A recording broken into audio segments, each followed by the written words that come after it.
The Millionaire CEO and the Secret of Two Lives. Hello everyone. Subscribe to the channel for more incredible stories. And don't forget to like this video and comment on what you would do in this situation.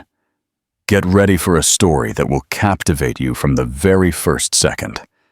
Can you imagine leaving the love of your life due to family pressure, only for the truth to return in the most shocking way 5 years later? 5 years ago, a millionaire CEO, pressured by his elitist parents, broke up with the love of his life. 5 years later, she reappeared with 2 little boys who were his spitting image. Ethan Vance was a man the world admired. At 32, he was already the CEO of Vance Innovations, a multi-billion-dollar tech empire built on artificial intelligence and the cloud. He graced magazine covers, gave speeches at global summits, and shook hands with presidents. Every photo of him showed the same flawless image: golden blonde hair styled to perfection, piercing blue eyes that showed just the right amount of detachment, and a smile that could close deals before a contract was even read.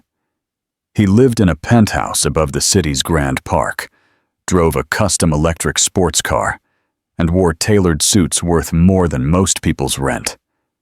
To anyone who saw him from the outside, he was impeccable, determined, disciplined, and destined for greatness. But there was one thing Ethan didn't have, and for which he once almost risked everything: love. 5 years earlier, before he took on his role as CEO, Ethan had been with someone who didn't fit into the plan his family had laid out for his life. Her name was Sophia Bennett. She wasn't a socialite or a tech investor. She hadn't been born into wealth. She was an architecture student, paying for her degree with scholarships and part-time jobs, with paint stains on her jeans and notebooks full of messy sketches. She had long brown hair, expressive blue eyes, and a way of looking at Ethan that made him feel he was more than his title. With her, he didn't have to act. With her, he laughed louder, slept better, and dreamed more freely. They met at a charity event he had only attended out of obligation. She was helping to set up the stage lights, and he bumped into her while checking his phone. It was the most human moment he had had in months. Their relationship blossomed in private: long walks through the city, takeout on rooftops, and late-night conversations about dreams and fears. She didn't care about his money. She made fun of his expensive watch and refused to let him pay her rent. She made him feel real in a world where everything about him seemed curated. For the first time in his life, he imagined a future that didn't revolve around quarterly profits or board meetings. He imagined a small wedding, a cozy home, children with his blue eyes and her indomitable energy. He imagined Sophia in every version of that future, but his parents had other plans. When they found out about Sophia, the reaction was immediate and brutal. His father, Robert Vance, the chairman of the board and one of the coldest men Ethan had ever known, called him into his office and told him bluntly, "She's not your equal. She dilutes your image. Marry her, and we will begin the process of removing you from the line of succession." His mother didn't bother to hide her disdain either. "Do you really want to embarrass the family?" she asked. "What will the shareholders think when they see you with someone so average?" Ethan tried to resist. He fought. He told them he didn't care about perception. But Vance Innovations wasn't just a company. It was an empire, passed down through 3 generations. His name was a brand. His face was an investment. And as the pressure mounted, from the family, from the board, from advisors who reminded him of his obligations, Ethan felt the walls closing in around him. The worst part was that he never told Sophia the truth. One day, he simply ended it all, without explanation, without an argument. He said he needed to focus on his career and walked out of her apartment, leaving behind the woman he had imagined forever. Sophia called once, then twice. After that, she stopped. He never answered. He buried himself in work and tried to convince himself that it had been necessary, that it was for the best. But not a single day went by that he didn't think of her, that he didn't see something that reminded him of the life he had left behind.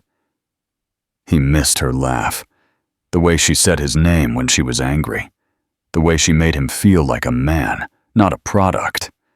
Still, he never reached out, because admitting he was wrong would mean facing everything he had given up. And in that moment, Ethan Vance didn't know how to face regret. Not yet. At this point in the story, what do you think of Ethan's decision? Do you think he had another choice? Comment your opinion below. I would love to read it. Sophia Bennett had never believed in fairy tales, but falling in love with Ethan Vance had felt dangerously close to one. For a brief time, it had been more than she had ever dreamed of. She remembered the warmth in his eyes when he looked at her, as if she were the only person in the world. She remembered the nights on the rooftop, when the city lights made the sky feel infinite, and Ethan would whisper about wanting to escape the world of cameras and boardrooms just to live a normal life with her. She believed him. She believed every word, every unfinished promise between the kisses and the silence. But one day, he was gone. No goodbye, no explanation. Just a cold, carefully worded message that he needed space to focus on his future. She had waited for him to call, tried to find him, left him a long and desperate voicemail, then another. But the silence that followed was not empty.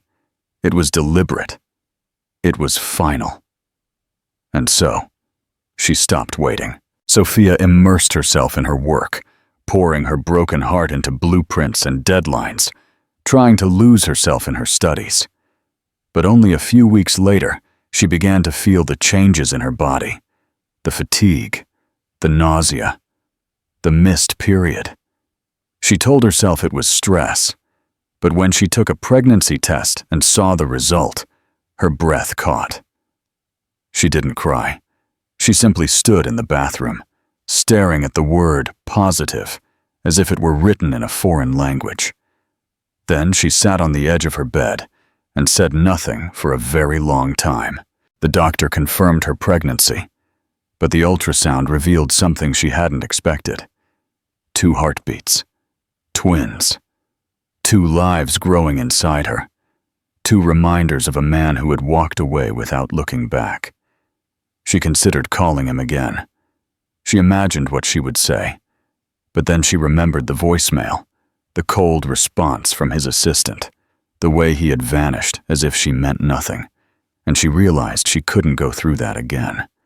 So she didn't call. She didn't write. She deleted his number.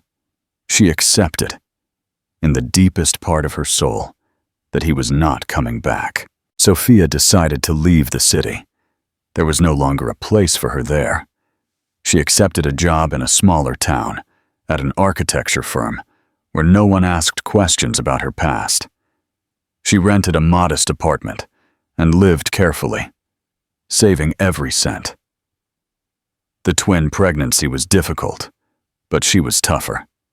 She worked despite swollen feet, sleepless nights, and the fear of being completely alone in the world.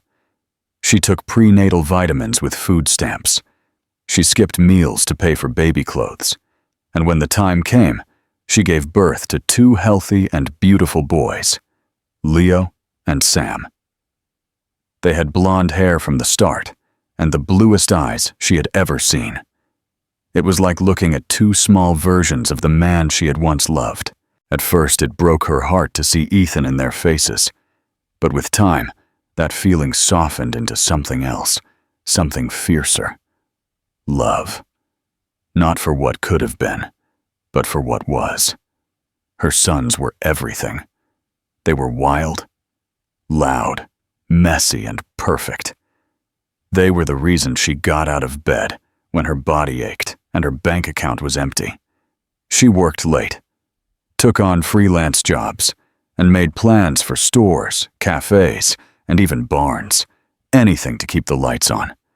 She fed her children, clothed them, kissed their bruises, and read them bedtime stories even when she was too tired to stand. Sophia never said Ethan's name, not once.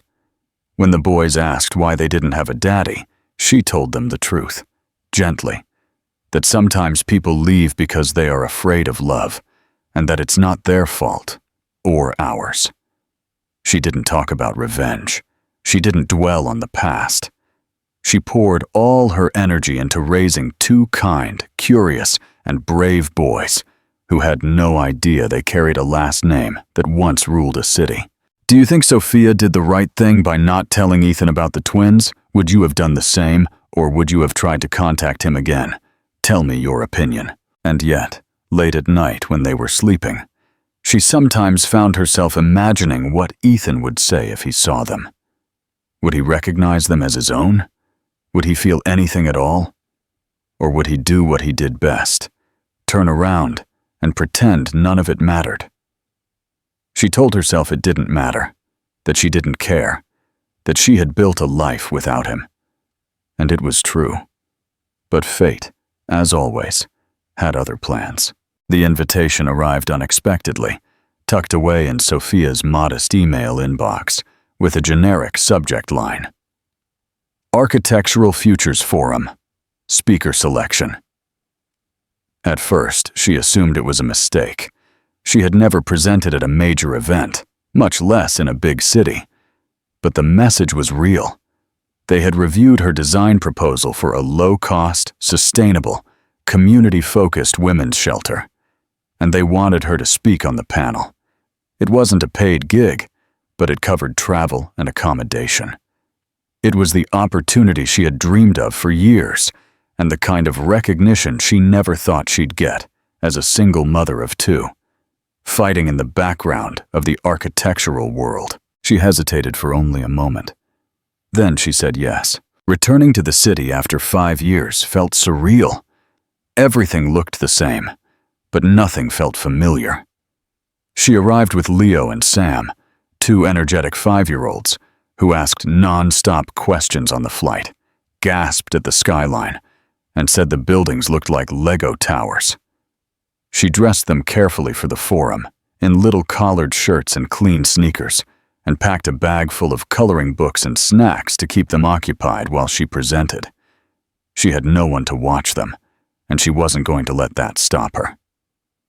They sat patiently near the back of the exhibition space while she stood beside her shelter model, her palms slightly sweaty and her heart racing.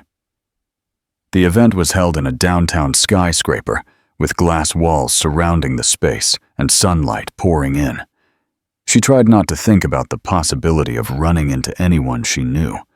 The city was big. He wouldn't be here. Why would he be? Then she heard his voice. She was in the middle of answering a question from a journalist when the voice, low, confident, and too familiar to ignore, cut through the air. She froze. Her stomach lurched before her eyes confirmed it. Ethan Vance was less than 20 feet away, laughing softly with a group of impeccably dressed sponsors. He hadn't changed.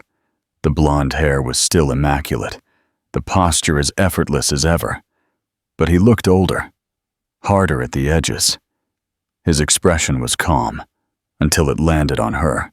Sophia saw the moment he realized. First, confusion. Then, shock. Then, something deeper. His eyes darted past her, to the two little boys sitting on the floor behind her table, coloring in silence on the carpet. Time slowed. Ethan's face went pale.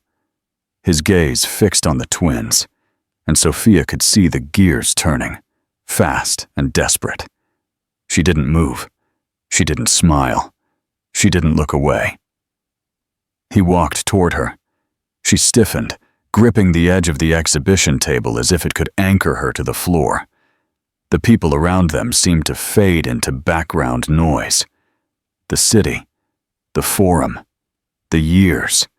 It all shrank to this impossible moment. He stopped in front of her, his voice barely audible. "Sophia." She didn't respond. He looked back at the boys, then at her, visibly shaken. "Are they?" She held his gaze. "Yes," she said, calm and quiet. "They're yours." He recoiled, stunned. For a moment, he looked like a man who had just been hit. "I didn't know," he said. "I had no idea." "I know," she replied, her voice firm. "I tried. You made sure I couldn't reach you." He blinked, trying to process it all. "But why didn't you try again?" Sophia let out a soft, bitter, tired laugh. "I did. I left messages. I sent letters. Your assistant told me not to call again. I assumed you had made your decision." Ethan looked down, the weight of comprehension settling heavily on his face. He looked back at the children, who were still unaware of who he was. Leo looked up, smiled, and waved innocently. "I need to talk to you," Ethan said, his voice slightly broken. Sophia crossed her arms. "You want to talk now? After 5 years? At a public event?" He hesitated, then nodded slowly. "Yes, I need to explain, and I need to understand." She stared at him for a long time. The pain she had buried deep inside surfaced, but she didn't let him see it. "Not here, not yet. You can't just walk back into this like nothing happened," she said. "But if you really want to understand, start by learning their names." Ethan looked at her, and something broke in his eyes. He turned to the boys, knelt, and asked gently, "What are your names?" The twins looked at him, puzzled, but curious. "I'm Leo," one said. "I'm Sam," the other added. "What's your name?" Ethan smiled sadly. "I'm Ethan." They didn't recognize him. Why would they? Sophia watched from behind the table, her heart pounding. This wasn't the moment she had prepared for. She never thought it would come. And yet, here they were. Not as strangers, not yet as a family. But something had begun to change. The truth was finally out, and nothing would ever be the same. Like this video if you think they deserve a second chance, and don't forget to subscribe to see what happens next. Ethan didn't sleep that night. After the forum, after the longest, most jarring day of his life, he returned to his apartment, a place that once felt like the pinnacle of success, and now felt hollow, stripped of meaning. The image of the two boys persisted in his mind, haunting and vivid. Leo and Sam. Their names echoed in his thoughts like a mantra he had never known he needed. He could still see their eyes, so familiar it ached in his chest, and the way they had looked at him, not recognizing him. They didn't know him. They didn't know he existed. And that realization, more than anything else, broke him. The next morning, he requested a private DNA test. He didn't tell anyone, not his assistant, not his legal team, not his parents. This wasn't about legality. It was about something he couldn't name, something urgent and personal, as if he needed permission to believe the truth, even though every part of him already knew it.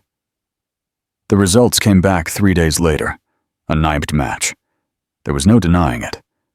He was their father. Ethan stared at the document in silence for a long time. Then he folded it carefully and put it in a drawer, as if it were something sacred and heavy. Not a piece of paper, but a door that had just been opened.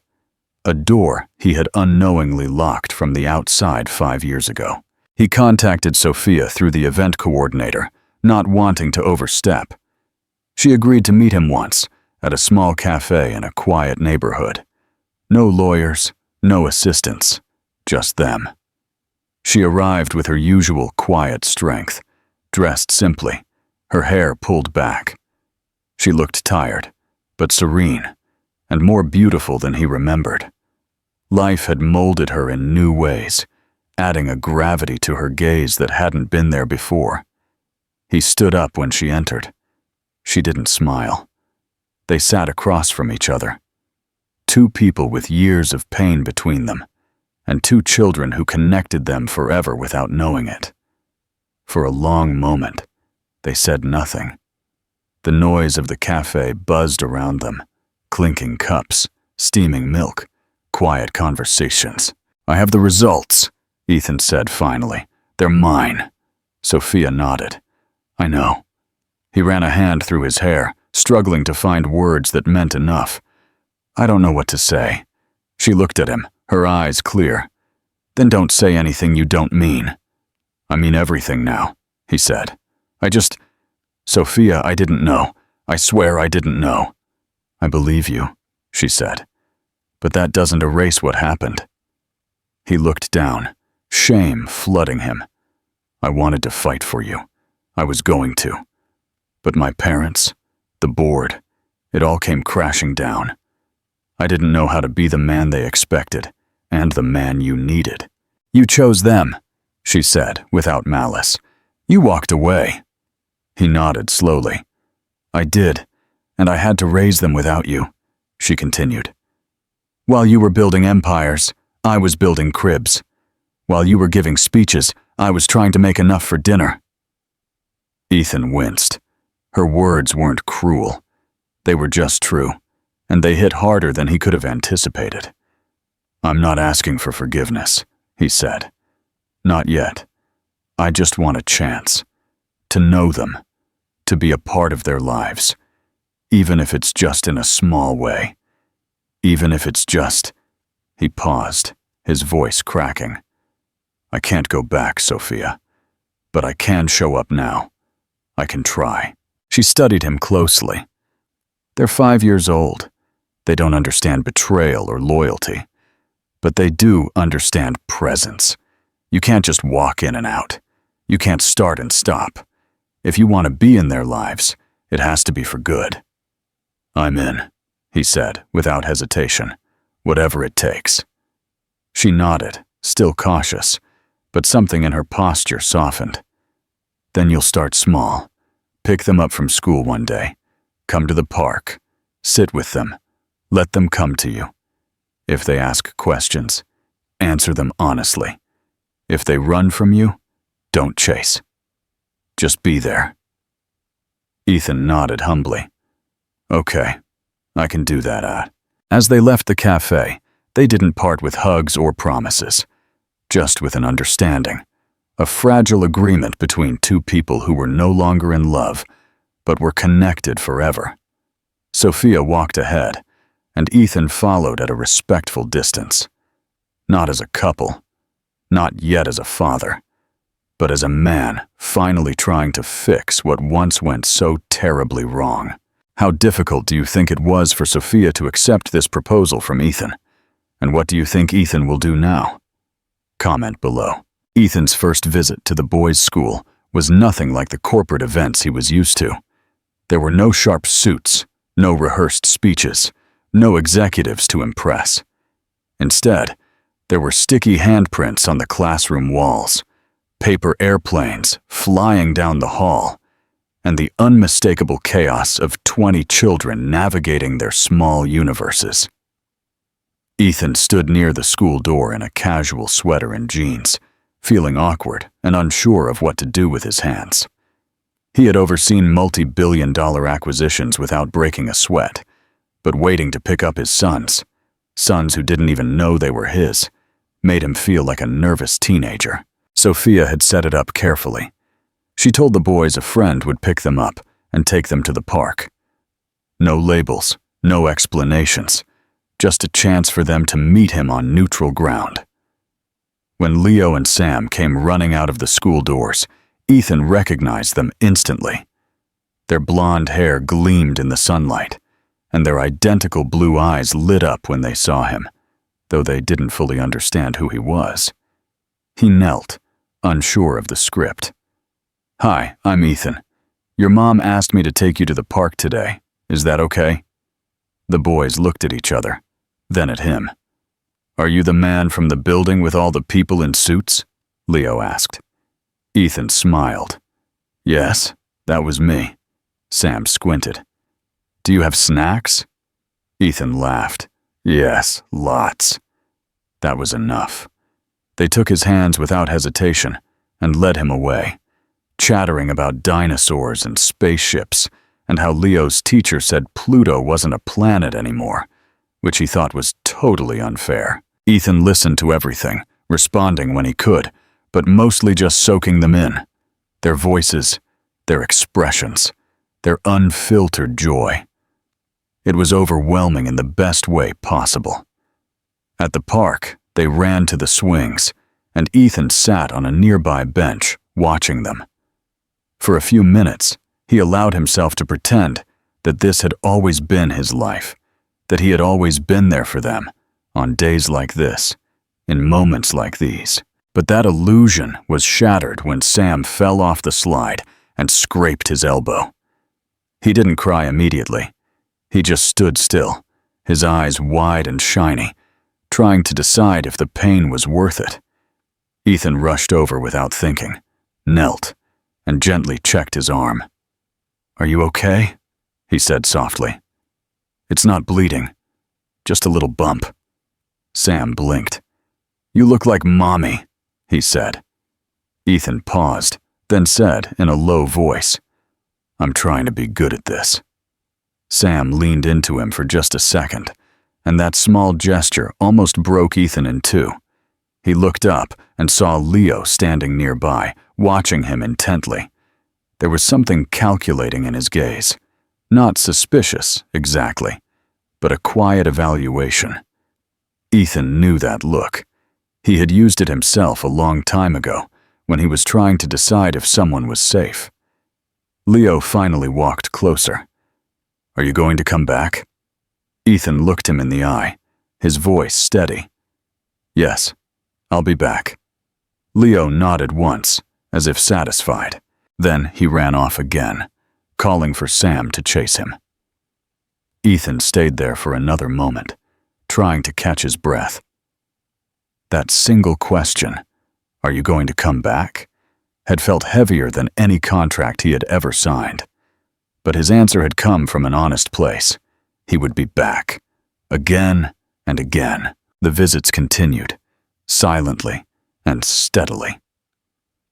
Ethan showed up at school pickup, at the park, at classmates' birthday parties he didn't know.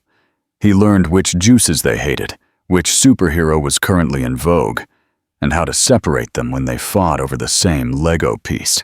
He learned to get down on his knees and really listen, to put his phone away, to simply be there. In time, the boys grew accustomed to him, laughing more and more. They called him by his name, with a little more familiarity. Leo began to ask questions. "Did you know my mommy when she was young? Do you live in a really big house? Why don't you have any kids?" Ethan answered honestly and carefully, never rushing them, never trying to earn something they weren't ready to give. One afternoon, as he was walking them back to Sophia's apartment, Sam reached for his hand without being asked. Leo did the same. Then he looked up and asked, "Why do you always smile when we talk?" Ethan looked at them both, their cheeks flushed from running, their matching backpacks bouncing with each step. "Because I'm lucky," he said simply. "I get to be here with you." Sophia was waiting at the door, her arms crossed, unsure. She always watched him closely after each visit, as if trying to gauge if he had earned another one. But this time, something changed. She saw the boys run inside, laughing, telling her about the swings, and how Ethan almost fell trying to run with them. And then, she looked at him. "You didn't leave today," she said quietly. "You stayed even when Sam got scared. You stayed even when Leo fell." Ethan nodded. "I told them I would." Sophia looked down, then up at him. "Keep doing that." And just like that, without grand gestures or emotional speeches, the wall between them came down. It wasn't gone, but it was thinner, and Ethan knew this wasn't about being forgiven in a moment. It was about showing up in hundreds of them, and he would, every single time. If this story moves you as much as it does me, give it a like and share it. Ethan hadn't expected the word to come so soon. It had been almost 3 months since he started seeing Leo and Sam regularly. He never missed a visit, never showed up late. He learned to sit in silence when they were in a bad mood, to join in when they asked for help with puzzles, and to listen when they just needed to talk, even if what they were saying didn't make much sense. He was careful not to push too fast. He had accepted that for now he was just Ethan, the man who brought good snacks, played tag without checking his phone, and laughed at their jokes even when they weren't funny. But something had changed. It was a Saturday afternoon. Sophia had an interview for a new design contract and had asked Ethan if he could watch the boys for a few hours. He had agreed immediately, and she had dropped them off at his apartment, which he had recently adapted for children, even though he never thought he would need to. Toys now lived in wicker baskets in the living room. A small table with crayons and construction paper sat near the window. The fridge was full of juice boxes, string cheese, and the kind of sugary cereal he didn't approve of, but bought anyway because they loved it. That afternoon, they built an elaborate pillow fort between the sofas, with tunnels and a command center made of old shoeboxes and flashlights. Leo declared himself captain. Sam insisted on being the science officer because he had brought a magnifying glass. Ethan played along as Commander Dad, a name Sam made up in the middle of their game, saying it without thinking. Ethan froze for a second, caught off guard by the word. Dad. He didn't respond immediately, afraid that if he reacted too much, Sam would take it back. So he just smiled and went along with the game. But inside, he was a wreck of emotions. The word kept echoing in his mind. He hadn't earned it yet. Or maybe he had, slowly, in pieces. Not through grand gestures, but through consistency, time, and quiet love. Later that night, after they had eaten takeout and were lying under the pillow fort watching cartoons, Sam snuggled up next to him and looked up. Can I call you Daddy now, or do I have to wait? Ethan felt his throat tighten. He looked at Sam's small, serious face, then at Leo, who was also watching, silently holding his favorite stuffed dinosaur. Ethan reached out and pulled them both close. You can call me whatever you feel is right, he said, his voice choked up. But if you want to call me Daddy, I would be so proud of that. Sam nodded. Leo gave him a small smile, the kind that says more than words. That night, Sophia came to pick them up. She found them asleep on the sofa, Sam lying on Ethan's chest, Leo curled up beside him, both of them snoring softly. Ethan had also fallen asleep, his arm draped protectively around them, the television still on low. She didn't wake them up immediately. She stood there for a long moment, just watching. Something inside her, something that had been locked away, began to shift. She saw how Ethan held them in their sleep, as if they had always been there. She saw how safe they looked, how peaceful. When she finally woke him, Ethan stirred slowly, blinking as he realized where he was and what time it was. I'm sorry, he whispered. We must have all fallen asleep. Sophia shook her head. They were happy. That's all that matters. As he gently lifted the boys and helped her carry them to the car, she looked at him. Sam called me Daddy today, he said quietly. He asked if it was okay. Sophia didn't speak right away. Then she looked at him and said, he wouldn't have asked if he hadn't already felt it. The drive home was quiet. Ethan rode in the back seat with the boys, holding their hands as they slept. Sophia watched in the rearview mirror, and something inside her settled for the first time in a long time. The walls she had built to protect herself, walls that were understandable and necessary, began to come down. Not all at once, but piece by piece. That night, Ethan couldn't sleep. He lay awake in his apartment, staring at the ceiling, thinking about the way Sam had looked at him when he said the word daddy. It wasn't a title you could claim. It had to be given, earned, and now it had been. In the silence of that night, for the first time in years, Ethan felt whole. Not because of success, or wealth, or reputation, but because two small boys had decided to let him in. Not as a guest, not as a visitor, but as their father.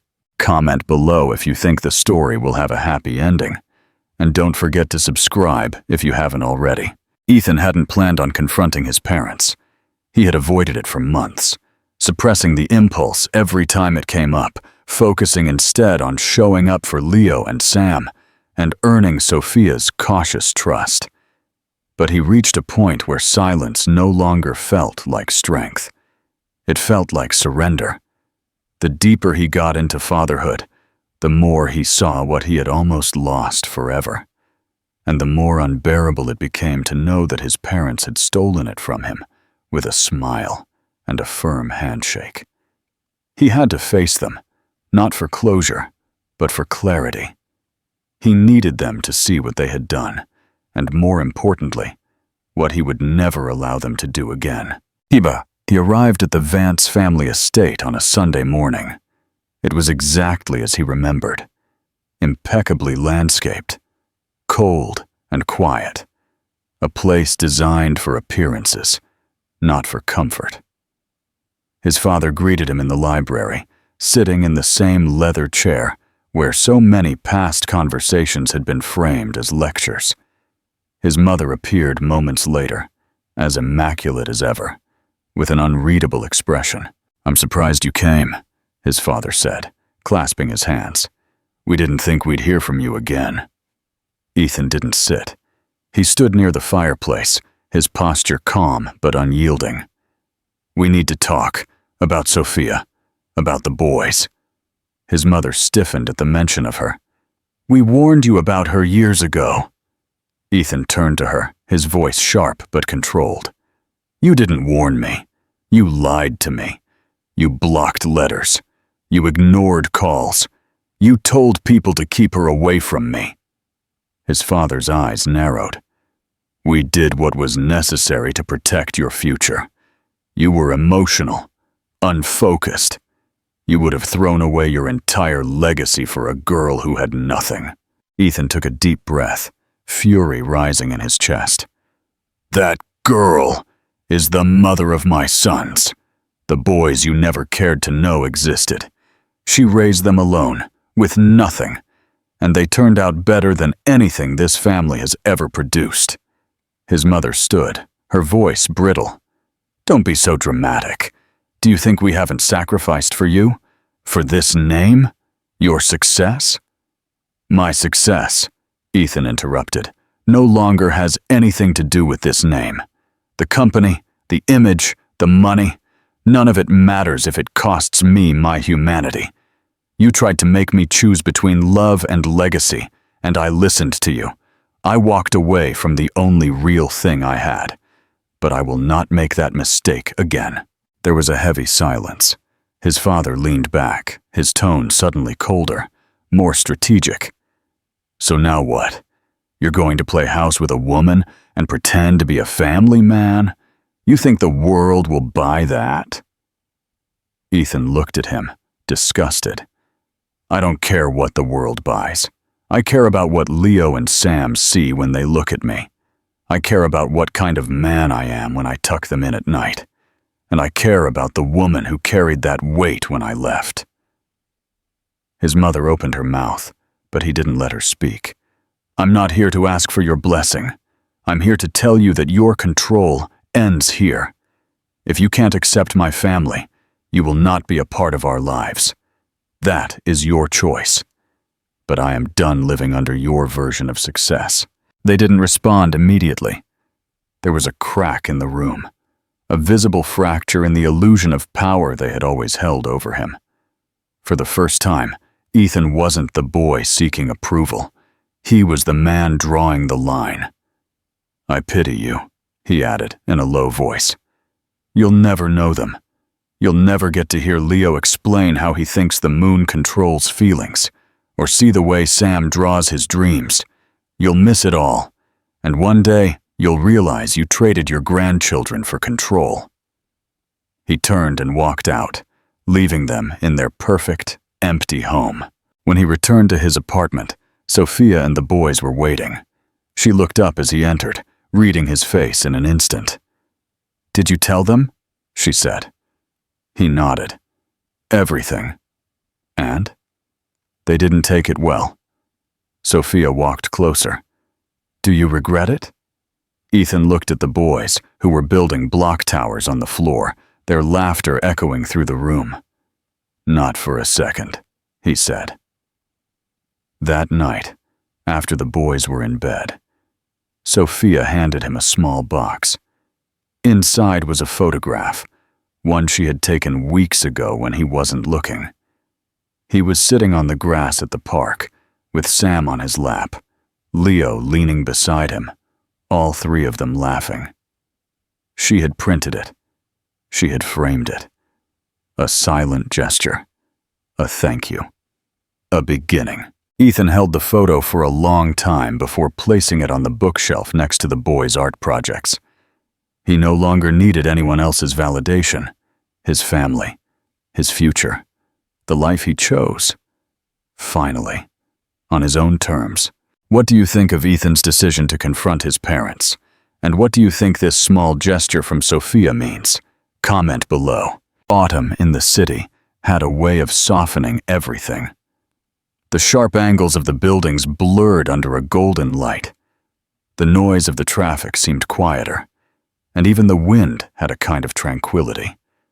For Ethan, the change of seasons mirrored what was happening inside him.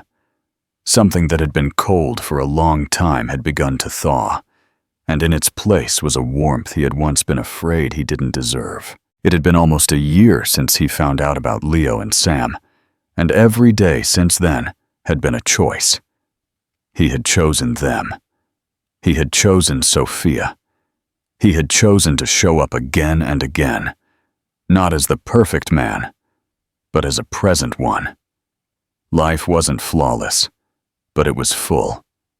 His mornings began with spilled cereal, mismatched socks, and the chaos of getting two 5-year-olds out the door. His nights ended with bedtime stories, and small hands curled in his shirt as they fell asleep beside him. His apartment had long ago transformed from a sleek, lifeless bachelor pad into a warm, lived-in home, where finger paints covered the walls and little sneakers were always left by the door. The boys called him Daddy now, without hesitation. Sometimes with excitement, sometimes with frustration, sometimes in whispers when they needed comfort. And each time, it still hit him with the quiet force of a wonder. Sophia, too, had softened. Not entirely. There were still moments when the weight of their history would make her withdraw a little. But those moments were fewer now, and always followed by something small but significant. A look, a hand on his back, an unfinished phrase that was still understood. They had rebuilt trust not through dramatic apologies or grand gestures, but through the simple rhythm of shared responsibility and mutual care. He respected her more than ever, not just for raising the boys alone, but for doing it without letting her pain turn to bitterness. She had every reason to shut the door on him forever, but she hadn't. And that forgiveness, unspoken but felt, was the greatest gift he had ever been given. One Saturday morning, as the boys played in the living room and Sophia made coffee in the kitchen, Ethan stood by the window with a small box in his hand. It wasn't velvet or branded. It was simple, clean, and carefully chosen. Inside was a ring, delicate but strong. He had spent months thinking about how to ask her. At first, he'd imagined something big. Roses, photographers, some sweeping gesture with the skyline behind them. But that wasn't their story. Their story had been rebuilt in quiet hours, in soft apologies, in hallways littered with Lego and notes signed with crayons. He didn't need fireworks. He needed the truth. He walked into the kitchen and waited for her to look up. She raised an eyebrow at the seriousness on his face. "What's wrong?" she asked. "Nothing," he said. "That's the point." He took her hand and led her to the living room where the boys were still playing. They looked up, curious but not surprised. Ethan knelt, and for a moment, everything around them faded into silence. "I don't want to rewrite the past," he said. "I just want to write the rest of the story with you in it. As your partner, as the father of our sons, as the man who finally understands what it means to love completely and to show up completely." Sophia's eyes glistened, but she didn't cry. She was too strong for that. She smiled, small at first, then wider, and she nodded. "Yes," she said simply, "because I don't need perfection. I just need you." The boys clapped, not quite sure what had just happened, but feeling that it was something good. They piled into his arms, causing him to lose his balance until they all tumbled into a laughing heap on the rug. The wedding came a few months later. It wasn't extravagant. It didn't need to be. They held it in the small community garden Sophia had helped design years ago. Friends gathered, close and quiet, sitting among rows of late-blooming marigolds and ivy-covered fences. The boys wore matching vests and carried the rings, too excited to walk slowly down the aisle. Sophia wore a simple ivory dress, her hair loose with a daisy tucked behind her ear. Ethan couldn't stop smiling as she walked toward him, her steps firm, her eyes fixed on his. There were no speeches about fate, no quotes from poems, just vows spoken from the heart, short, honest, and unpolished. Promises to choose each other, not just on the bright days, but also on the difficult days. Promises to raise a family together, to make mistakes and forgive them, to hold each other accountable and to hold each other close. When they kissed, it wasn't the kind of kiss that marked a beginning. It was the kind that sealed something already built, slowly, painfully, and beautifully. Afterwards, as the sun set and the garden glowed with a golden light, Leo and Sam ran across the lawn, shouting with joy. Ethan stood watching them, his hand intertwined with Sophia's, his chest full of a wholeness he had never known in his old life of boardrooms and silence. He had once believed that success meant power, image, control. But standing there, barefoot in a garden with the love of his life by his side and his sons chasing butterflies in front of him, he finally understood what it truly meant. He was home, completely, finally. And this time, he wasn't going anywhere. This ending is subtly powerful. It's not based on an exaggerated redemption or a fairy tale perfection, but rather celebrates the slow, human work of rebuilding. Ethan's transformation isn't instant. It's earned, step by step, through presence, humility, and a willingness to face what he once ran from. That's what makes it meaningful. The final image, a family built on love, choice, and second chances, is not just beautiful. It's hopeful. It reminds us that broken things aren't always lost. Sometimes, they're just waiting to be rebuilt, one honest brick at a time. What do you think of this ending? Comment your thoughts and subscribe for more impactful stories.